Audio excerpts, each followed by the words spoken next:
আমাদের দেশটা দুর্নীতি মুক্ত হবে কিভাবে? আইন শৃঙ্খলা রক্ষাকারী বাহিনীর চাকরি নিতে যাবো, সেই জায়গায় আইন ভঙ্গ করি চাকরি নেওয়া লাগে কেন ভাই? এদেশ কি কখনো বৈষম্য মুক্ত হবে না? আজকে একজন এক শিক্ষিত স্মার্ট বেকারকে এই কফির ব্যবসা ধরে দিছি, আপনারা বলেন যে কাজ ছোট ভাই, যে কোনো কাজ ছোট। এই শিক্ষিত বেকার ভাইয়ের কাছে শুনেন উনি কিভাবে পড়ালেখা করছে এবং কষ্ট করে পড়ালেখা করি কিংবা বিভিন্ন জায়গায় ধর্ণা দিয়েও চাকরি পায়নি। ভাই আপনার দুঃখের কথা বলেন। ভাই আমি 2022 সালে ইন্টারমিডিয়েট কমপ্লিট করছি। অনেক জায়গায় চাকরির জন্য ইন্টারভিউ দিয়েছি, জি হয় নাই, অনেক ট্রাই করছি, হয় নাই। জি। আর এখন আজকাল এই জমানায় তো চাকরি লইতে অনেক টাকার প্রয়োজন বা ঘুষ এইটাই বেশি চলে। জি। ওই রকমের ওইটা দেওয়ার মতো আমার সামর্থ্য নাই, আর চাকরিটাও হয় নাই। এখন কোনো উপায় না পাইয়া এই নতুন বিজনেসটা শুরু করলাম। সবাই আপনারা আমার জন্য দোয়া করবেন। আর বাইরের বিষয় হচ্ছে কি বাইদেন স্ট্যান্ডার্ড ভাবে চলাফেরার ভাবটা হলো এরকম। দেখছেন উনি এই ব্যবসা হলে উনি সানগ্লাস বা রোদের মধ্যে বাড়িবে সানগ্লাস কিংবা চলাফেরা ইয়ে করেন ভাই। আমি বরিশালের ছেলে, তো এটা বরিশালের একটা ঐতিহ্য বা লুঙ্গিটা। আর লুঙ্গি না, আপনার সানগ্লাসের কথা বলতেছি।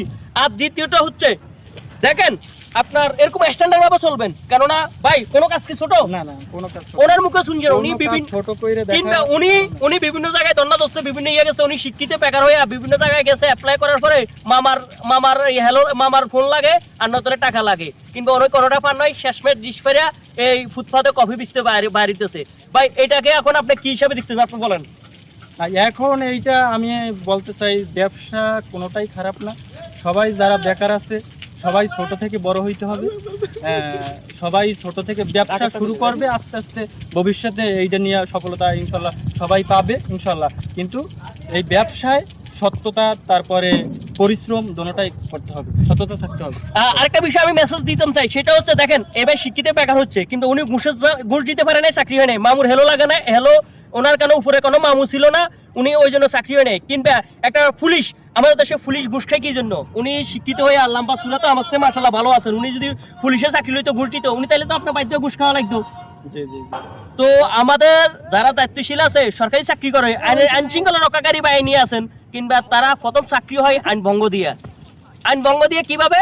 ওই প্রথম মামার হেলো, মামার জোর, নতুন টাকার জোর, কিংবা ওনার মামার জোরও নাই, টাকার জোরও নাই, শেষ মাসে উনি ফুটপাতায় আমার লোকাই ঠিকছে। তো দেখেন একটা আইন শৃঙ্খলা রক্ষাকারী বাহিনী যদি চাকরি নিতে যায়, সেই জায়গায় ঘুষ মানে আইনের কাজে এই আইন ভঙ্গ দিয়ে শুরু হয়। আমাদের দেশটা দুর্নীতি মুক্ত হবে কিভাবে? আইন শৃঙ্খলা রক্ষাকারী বাহিনীর চাকরি নিতে যাব, সেই জায়গায় আইন ভঙ্গ করি চাকরি নেওয়া লাগে কেন ভাই? এদেশ কি কখনো বৈষম্য মুক্ত হবে না? এদেশ কি শান্তি শৃঙ্খলা হবে না?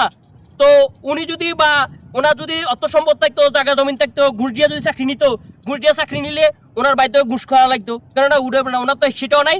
শেষমেশ এই জায়গায় দেখছেন তারা যারা আপনার বা ছোট কাজকে হেও তুচ্ছ তাচ্ছিল্য করে, কিংবা ওদের উদ্দেশ্যে কিছু বলবেন ইতিবাচক?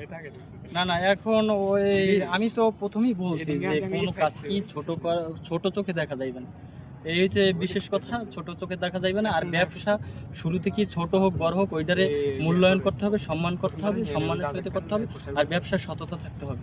আর যারা বেকার আছেন, যদি পুঁজি না থাকে, টাকা পয়সা না থাকে, ছোট পুঁজি দিয়ে শুরু করেন, ইনশাল্লাহ সফলতা পাবেন।